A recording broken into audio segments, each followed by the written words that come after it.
Welcome to the December 12th edition of the Sideline View here at the Hockey House, downtown Brainerd. And other than I can't see very well after getting my pupils dilated here, I'm kind of looking straight ahead, so I'm looking for some darkness. So it's a bright day out today. Sun and snow is not doing me well right now. I'll be good in another hour. But you went to a little gymnastics on Tuesday, and they've got an improved team from last year. Maybe Yes.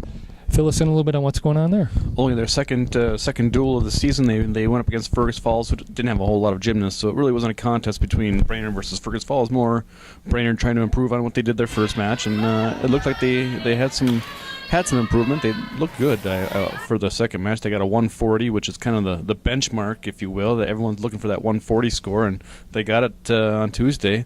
Beth Ederman looks to be a nice addition to the team.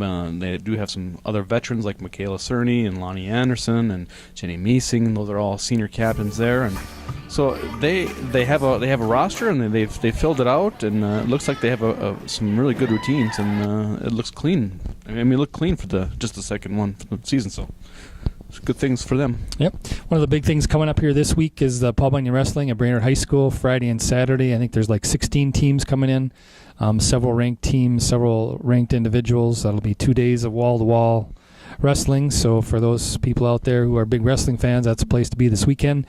We have boys hockey's got a nice run here of, I think, Thursday, Friday home games, and Tuesday. And then girls hockey, you should give it a little shout-out there. The Flying Warriors won their first game, went up to Lake of the Woods on Tuesday, I believe it was, and then won 8-3, and they needed that bad. They had started 0-6, and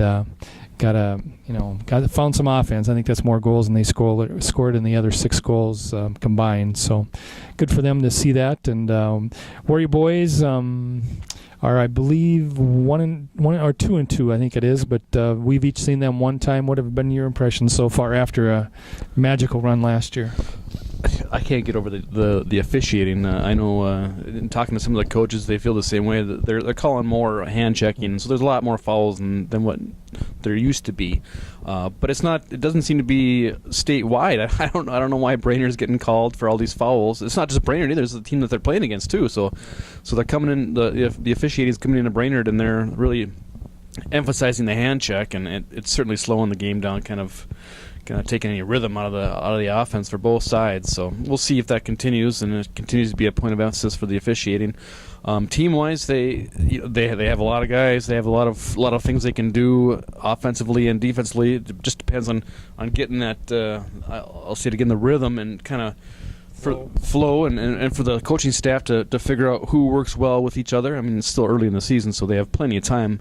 I know, talking to Scott Stanfield after the game, he's not really worried about right now. It's just getting ready for that playoff push, and because I mean they'll win some games and they'll be probably a higher middle seed. So right now it's just kind of figuring out who goes well with who. Yep. I've only seen the one game. I didn't, obviously keeping track of points. I mean, I didn't really notice anything real different with fouls, but I know you were there, and you're probably able to.